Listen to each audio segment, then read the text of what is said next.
First, as Mukesh said, it's really a pleasure to be here. And thank you, John, and thank you, Mukesh, for your leadership with USISPF. I'm thrilled to be here with you, Lokesh. Let me first start off by saying, Mirika Dochinaru, Chala Dhanyavadu. So, I have to show a little bit of my Telugu because, as he knows, I also grew up in Hyderabad and we have a lot in common, both in terms of spending time in Hyderabad as well as spending time in the Bay Area. I'll start off with a little bit of a story, and then maybe I'll get into the questions for him. When I left 40 years ago for the United States, I was in this small town called Hyderabad and Sikandrabad. It was the Twin Cities. And when I left and I went to the U.S., virtually nobody knew where Hyderabad was on the map in terms of where it was in India. But it was the vision of Sri Naidu that by the time I came back a few years, Hyderabad. And I think that vision that was created to put Hyderabad on the map, what I've heard from you and what I see is a vision to even eclipse that with what you're doing in Andhra Pradesh, in Amravati. And so why don't I first start off and give you the opportunity to just talk about your vision, your father's vision, and as you said, you're actually a third generation in terms of giving back to the community. So with that, why don't you start? Thank you, John. Thank you, Mukesh, for having me here. Shantanu-ji, thank you very much for hosting the Fireside Chat. For those of you who don't know me, I'm Lokesh Nara. I am the HRD IT Electronics Minister for the state of Andhra Pradesh. A little bit of my background. I did my bachelor's at Carnegie Mellon, worked at the World Bank, a Stanford MBA, came back to the family business. We run one of India's largest private sector dairy company. Then my wife came back from Stanford, kicked me out of the business. I ended up in politics in 2013. I'm a third generation politician, second generation entrepreneur, and I'm enjoying what I'm doing. And I keep telling my wife, in business, what I could have done in a lifetime, I get to do it in 5 years in Indian politics. So that's a bit of my background. The state that I represent is a $180 billion economy, aspiring to be a $2.4 trillion economy. The government was voted in the last 17 months back. We've attracted so far $120 billion worth of commitment. All that is getting grounded as we speak. Two of the marquee investments which we're particularly proud of, one is of course Google, who are now investing close to $15 billion. And this is India's single largest FDI investment ever. So we are particularly proud of that. Second one, of course, is ArcelorMittal building India's largest steel city in Visakhapatnam, south of Visakhapatnam. And this got closed over a Zoom call. So speed of doing business is our unique selling point. But I'll give you two more reasons why you should consider Andhra Pradesh. First one, of course, is speed. The second one being our leader, Mr. Naidu, has a track record of building cities, and we are out to do it all over again, this time at a state scale. Third is, in India, I'm sure you would have heard of Double Engine Sarkar, which is the federal and the state government being from the same political establishment.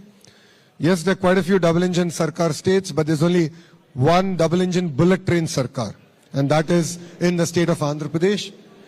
Under the leadership of Honorable Prime Minister,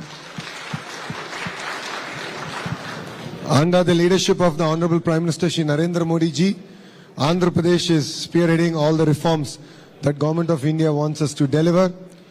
All of you would have heard the term Namo. That's Narendra Modi. No, it's Naidu and Modi ji. So we have the Namo in Andhra Pradesh.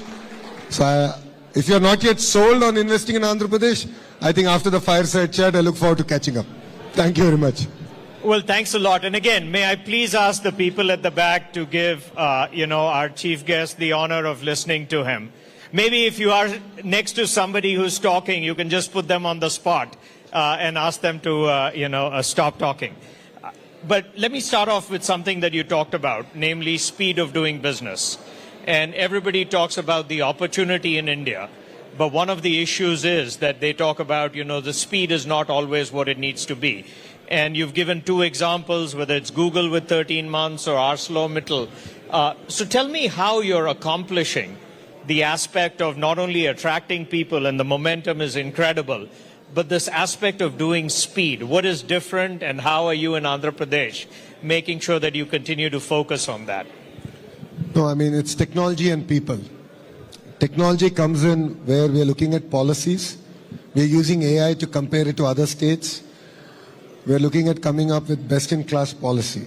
The second part is, as a company, once you apply, we actually compare your application with other applications using AI and looking at how can we give best-in-class incentives and attract you to Andhra Pradesh. The second part, the other side of the coin is, people. Relationships matter. And if you look at Mr. Naidu and his track record for now almost 4.5 decades, he has an amazing Rolodex, and we're just leveraging upon it. And once we shake hands that we are going to invest in Andhra Pradesh, it's no longer your project, it becomes our project. And I'm sure partners here who have already looked at Andhra Pradesh know it. We create a WhatsApp group. I'm sure Meta is happy with me mentioning WhatsApp here. We create a WhatsApp group, and then we are in touch. We follow it through. Anywhere things get stuck, we are very frank and open with each other, and we sort of look at how can we sort of streamline it. And it's a great lesson that as a state we can learn. So the next partner who's coming into our state doesn't go through the same process all over again. I think a big reason why India actually has been so successful on the global stage is, to your point, the investment in education. And in the past, that used to be engineering institutes, which were world famous. But I was inspired to hear that you're talking actually about AI literacy and what you're doing to make sure that it's the next generation of skills that you're investing in. Maybe you can share with people a little bit more about how you're doing this in a field that is so evolving as we speak, namely in AI. No, honestly, all of us are learning. It's clear that AI and then quantum is the next frontier for us. So, as earlier I was telling, we are very focused on the cluster-based approach, where we look at not only bringing in the companies, but the entire ecosystem associated with it. And education plays a very important role. So we're using AI as a tool, of course, to impart education, but we are also working with the industry to revamp curriculum in all our colleges and universities. And I'm working hard, hopefully I'll be able to get it through, is to recreate the ISB model for the AI university. I believe that is going to lead, enable us to lead from the front. And I think you'll be pleasantly surprised that Mr. Naidu has been talking about skill census. While other political parties talk about caste census, we are talking about skill census. It's easy said than done because we need to skill assess across multiple traits. Mr. Naidu is a great visionary. I mean, all of us can accept that. But then execution falls on people like me. So he said skill census. I said, great. I was so excited. I tried it and I failed the first time. I did it in my own constituency. But now you'll be surprised to hear we're using AI. So if you're an AC mechanic, we're using conversational AI to assess your skill level. We're asking, like, tell me a problem, and then how you went about solving the problem. So we are able to assess a carpenter, an AC mechanic, to an AI engineer, and then create this entire ecosystem where skill, upgradation or skill development, if I may, is tailor-made. So I think that's what makes Andhra Pradesh again very unique in the way we're doing things. The ambition that you have shown in creating a brand new city, I mean, I think we all have to go back to maybe Chandigarh being the last city that was actually a planned city in terms of creation. To even think about creating a brand new city with the infrastructure that you're trying to invest in Amravati, I mean, that is an incredibly daunting task. Maybe you can speak a little bit to the scale of what you're trying to do in Amravati and, how that's proceeding. See, Mr. Naidu has a track record of building cities. And as you shared, Hyderabad, Secunderabad, Cyberabad. It's a very similar model. So you have Vijayawada, Guntur, and then you have Amravati now coming up. So when the state got split, we were capitalless. So we had to go about figuring out where we would position our new capital. So this is right off the banks of River Krishna. And this is a city designed, planned by Singaporeans. They brought in a lot of their expertise, their knowledge. And then we're working with Government of India on various funding models. We're done with the first part, so we're going about executing it. Because honestly, it's India's time. As John has said, India is either going to be number one, if we don't do our job right, number two. We as in politicians. We have a potential to be number one. That means we need to build new cities. While existing cities are getting choked, we should use the existing infrastructure but build new ecosystems.